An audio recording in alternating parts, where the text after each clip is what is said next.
PTSD and the DAPL, Case Study Part 2, presented by Ethan Collins. Summary of the case study. First, this case study is with the subject of PTSD and DAPL, which follows the Standing Rock Sioux tribe and their allies as they protested the DAPL.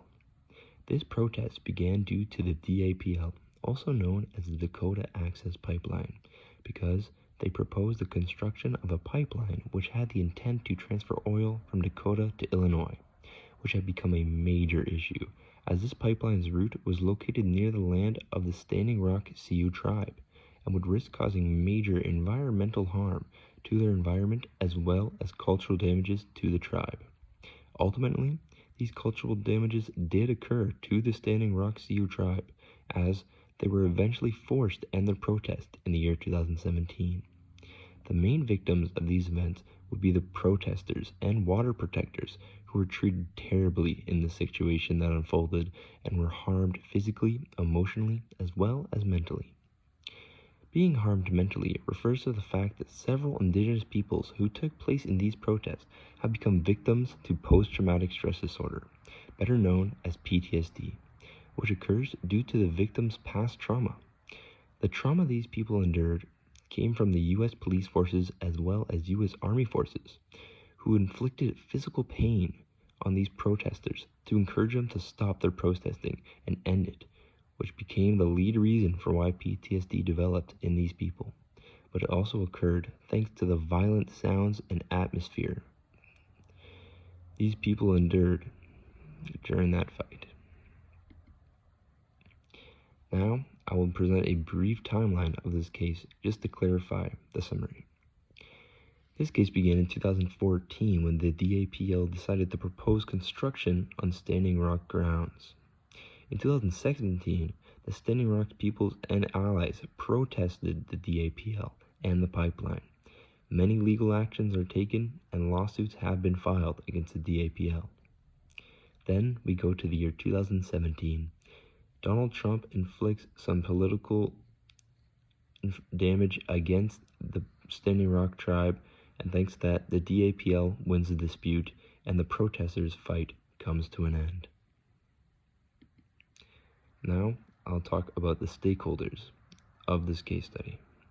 The stakeholders in this case would undoubtedly be the men and women who protested the DAPL, which involves the peoples of Standing Rock tribe and their allies, who went to great lengths to protect their water and land. These people are now the ones suffering from PTSD, as well as ancestral trauma, which refers to the collective trauma these people have suffered as indigenous peoples throughout history. When it comes to the subject of the world views of these stakeholders, it's easy to see that their views are that they've been wrongfully treated in this case and throughout history in general, and view their land and practices as well as their water to be sacred in their culture and indigenous practices. Furthermore, when we dive into the needs of these stakeholders, it's simple to see what they are.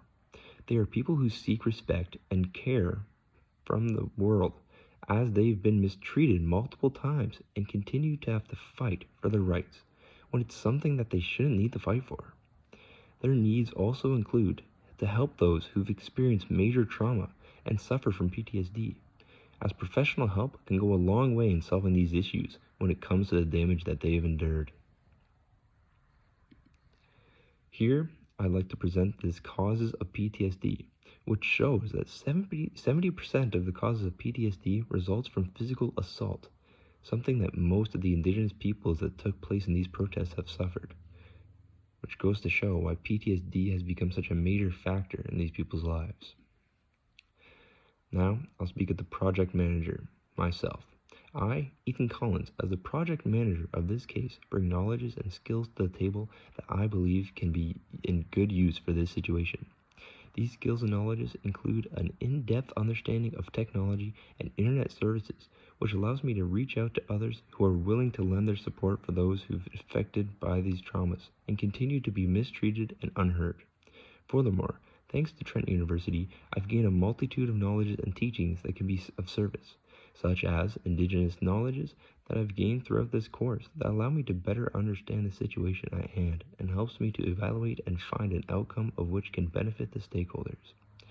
Trent University also gave me the opportunity to take part in sociology class, which gives me the skills of which allow me to dive into the mind of the stakeholders and allow me to think of their perspective on this case, which once again can help me find a good outcome. Furthermore, I believe I possess some viable skills in the area of leadership that can prove useful when it comes to assembling a team to accomplish a solution to the needs of the stakeholders. Here, you'll see a knowledge map of me, the project manager, just a brief one, to summarize my skills I believe that will be of help in this case. We have an education as a main skill that relates to leadership, sociology, and of course IESS. IESS and sociology, as you can see in this, are attached to understanding, as those two skills are what permits me to help understand the stakeholders, as well as you have support at the top and technology here as well. All these skills together is what assembles me to be a good project manager for this case. Now, this comes to the skills, knowledge, and information part of what I'll need. To collaboratively address the issues of this case study, I believe a diverse and wide variety of knowledges, skills, and information is needed. To begin, one of the key aspects to address the issues presented in this case will be someone with great psychological skills, as this gives the stakeholders suffering from PTSD someone to reach out to with their issues and allow them to seek the help that they deserve. Another set of skills that would be of service would be an environmentalist, which permits the stakeholders to have someone who can be of great service to them when the problems of defending their environment occurs again. I also believe a set of legal skills, knowledges, and information would be an amazing help. This can be found in positions such as a professional lawyer, which can be of service to these peoples as the legal side of things when it comes to defending and protecting their land and practices from enduring further harm, as even though the fight for this land has ended, there is so many others that just keep coming up, and having these skills is what they'll need to defend their land. Now here I'll go to show the key assets knowledge map of what we'll need in this case study. We have the stakeholders in the middle, of course, and the environmentalists helping out the stakeholders. We have the psychological skills which relate to the respect that they deserve. The respect obviously related to the stakeholders. Then we have understanding, which relates to the stakeholders and psychological skills. Then we'll have the legal knowledges, which relate to the stakeholders as well as the understanding, because it permits you to understand this case in a more in-depth way. Now, I'll speak of the process. The process of accessing these skills and knowledges can be made throughout the internet and social media, as it's as simple as finding people with similar interests of indigenous knowledges and seeing if any of these supporters have the qualifications it takes to be of service in this case. There's also a process of marketing your cause to local areas and seeing if any residents who possess these skills are willing to lend a helping hand in this case. Here's a chart of the process. On the digital side of the process, we can use social media, videos, articles, and websites. And on the local side, we can use such things as flyers, newspapers, support, and just having conversations with people about the issues. Now, this is the meeting part of it. When it comes to the meeting for this case, I believe it's something that can be done completely virtually, as in person is really difficult with this. Through applications such as Zoom or Skype, when reaching out, support over the internet. Meeting up in person is definitely not something that can be done easily when you're trying to reach out and find people across the world, as this case took place more in the United States and I'm situated in Canada. So if I'm trying to find help in the United States for people who have handled this case personally and seen the troubles that they've endured, I can't really do much there as I'm stuck here. So I believe an internet and digital approach to this case is what really would help. Here is a list of references for the image used in this presentation, as well as the one graph used in this presentation.